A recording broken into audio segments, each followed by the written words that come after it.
کتا پالنا جائز ہے یا ناجائز؟ سب بات تو سیدھی سی یہ ہے کہ کتا ہے تو ناپاک جانور، اس سے تو انکار نہیں ہے، کیونکہ کلام اللہ میں جب بھی کبھی کتے کا ذکر آیا ہے تو کوئی اچھے الفاظ میں نہیں آیا ہے کہ صاحب کتا کوئی پاک جانور ہو۔ کتا ناپاک ہے، لیکن صرف ایک کتا ہی تو ناپاک نہیں ہے، اس بیچارے کی شامت کیوں آتی ہے ہماری سمجھ میں نہیں آتا۔ لوگ پوچھتے ہیں صاحب کتا پالنا جائز ہے یا ناجائز؟ بھائی گدھا بھی تو ناپاک ہے، گدھا بھی تو حرام ہے، لیکن آپ نے آج تک کیا دھوبی کو منع کیا کہ وہ گدھا گھر پہ نہ پالے اور اس پہ وہ کپڑے رکھ کے نہ لے جائے؟ وہ لے جاتا ہے۔ انبیاء کرام نے گدھے کے اوپر سواری فرمائی، گدھے کے اوپر بیٹھنے سے انبیاء کرام ناپاک نہیں ہو گئے، بلکہ انبیاء کرام کی صحبت سے گدھے کو عزت کا مقام ملا۔ مسئلہ یہ نہیں ہے کہ وہ پاک ہے یا ناپاک ہے، بہت سارے ناپاک جانور ہم گھروں میں رکھتے بھی ہیں اور پالتے بھی ہیں۔ طوطے کے بارے میں عام طور پر کہا جاتا ہے کہ طوطا حلال نہیں ہے، لیکن لوگوں نے پال رکھے ہوتے ہیں، اس کے بارے میں آج تک کسی نے نہیں کہا طوطا پالیں گے نہ پالیں۔ اصل میں میرا خیال ہے کہ کتے کے بارے میں پریشانی ہمیں اس لیے زیادہ ہو گئی کہ مغرب میں کتا پالنے کا شوق ہے، اور ہم نے دیکھا اور ہم نے کہا کہ چونکہ انگریز یہ کرتا ہے تو جو کام انگریز کرتا ہے ہمیں نہیں کرنا چاہیے۔ واقعی ضروری نہیں ہے کہ جو انگریز جو کام کرتا ہے ہم بھی کریں، لیکن یہ بھی ضروری نہیں کہ انگریز جو کام کرتا ہے ہم نہ کریں۔ یعنی مثلا انگریز پڑھتا ہے، پڑھائی میں دلچسپی لیتا ہے تو ہم نہ پڑھیں، وہ سائنس میں ترقی کرتا ہے تو ہم نہ کریں، وہ ہوائی جہاز بناتا ہے یا اس میں بیٹھیں بھی نہیں۔ یہ تو عقل بندی کا تقاضا نہیں ہے۔ آپ یہ دیکھیے کہ کتا آپ کس نیت سے پال رہے ہیں۔ مسئلہ ہے نیت کا، کہ اگر گدھا آپ نے اس نیت سے پالا کہ آپ تھے دھوبی اور آپ کو کپڑے لے جانا ہے اس پہ، تو آپ کے وہ ٹرانسپورٹ کا کام کر رہا ہے، بہت اچھا ہے۔ آج بھی آپ دیکھیے کہ افغانستان کے ایسے خطرناک علاقے ہیں کہ جن میں اب بھی فوج کو جانا پڑتا ہے تو بیچاروں کو گدھوں پہ ہی جانا پڑتا ہے، سامان بھی گدھوں پہ جاتا ہے اور آدمی بھی گھوڑے وہاں پہ نہیں جا سکتے، گھوڑا کتنا اچھا کیوں نہ ہو، گھوڑا پہاڑ پہ نہیں چڑھ سکتا، گدھا چڑھتا ہے۔ تو اگر آپ کو یہ کام کرنا ہے تو گدھا بہت اچھی چیز ہے، پالیں آپ گدھے، خوب تر و تازہ۔ اگر کتا پالنے کا مقصد یہ ہے کہ وہ گھر کی حفاظت کرے تو بہت اچھا رکھوالی کرنے والا ہے، جاگتا رہتا ہے، رات کو آوازیں بھی لگاتا ہے اور سنات بھی دیتا ہے۔ اگر کوئی آ جائے، چور کو معلوم ہو جاتا ہے کہ بھائی کتا ہے اس گھر میں، اس میں نہیں گھسنا ہے۔ یہ اچھی مقصد کے لیے آپ نے رکھا ہے تو کتا پالنا اب ناجائز کیوں ہو گیا؟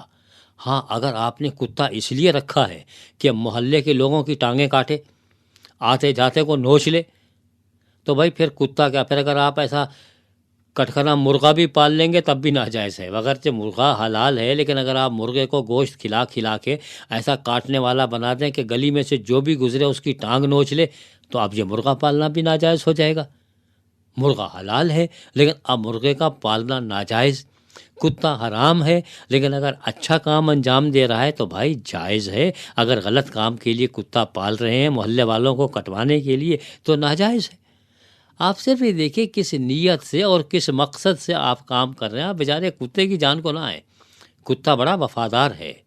اگر انسان اتنا وفادار ہوتا جتنا کتا وفادار ہوتا ہے تو سچی بات جانیے کہ دنیا میں کافر نہیں ہوتے۔ کتے کا مالک مر جائے، کتا کھانا کھانے سے انکار کر دیتا ہے، اس کا روزہ اسی وقت شروع ہو جاتا ہے اور وہ پھر بھوکوں مر مر کے مر جاتا ہے، وہ وہاں سے ہٹتا نہیں ہے۔ انسان کو میں اتنی وفاداری نہیں پائی جاتی جتنے کتے میں پائی جاتی ہے۔ ہم پھر بھی کسی کو گالی دینا ہو تو انسان نہیں کہتے، کتا کہتے ہیں۔ کیسے عجیب و غریب انسان ہیں ہم بھی۔ کتا صرف باوفا ہی نہیں، صرف چوکیدار ہی نہیں ہے، بہت جگہ پہ تو سوائے کتے کے اور کوئی وہاں پہ حفاظت کر ہی نہیں سکتا ہے۔ آپ نے بھیڑیں پالی ہوئی ہیں، بیابان میں پھر رہے ہیں، بھیڑیوں سے بچانے کے لیے کتے نہیں پالیں گے تو کیا پالیں گے؟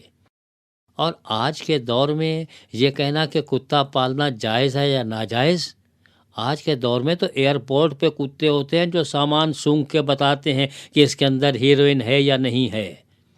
یہ کتے جاسوسوں سے بڑے جاسوس ہیں۔ ہماری اور آپ کی ناک کام نہیں کرتی، کتے کی ناک کام کرتی ہے۔ ہمیں یاد ہے کہ ہمیں ایک زمانے میں کتوں سے بڑا خوف آتا تھا، دیکھتے تھے تو جان نکلتی تھی۔ ہم جب پڑھنے کے لیے باہر گئے تو وہاں پہ وہ بڑا سا کتا تھا، انہوں نے کہا کہ صاحب آپ لائن لگائیں اور باری باری اس کتے کے پاس سے گزرے اور کتے کے پاس کھڑے ہو جائیں۔ ہمیں بڑا ڈر لگ رہا تھا۔ وہ خاتون جو کتا پکڑے ہوئی تھی، ہم نے کہا بی بی یہ کاٹتا تو نہیں؟ کہنے کہ نہیں یہ سونگھتا ہے۔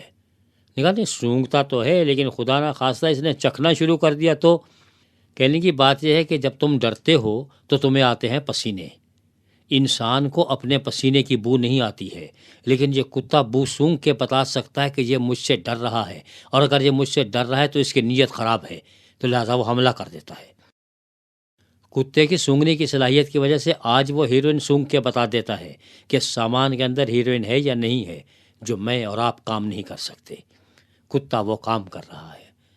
کتے پالے جاتے ہیں حفاظت کے لیے، فوج میں کام آتے ہیں، اور آپ کو شاید یہ معلوم نہ ہو کہ وہ کتے جو ہیروئن کا پتہ لگانے کے لیے کسٹم والے پالتے ہیں، ان کتوں کی تنخواہیں ہوتی ہیں، ان کے نام لکھے ہوتے ہیں اسٹاف میں۔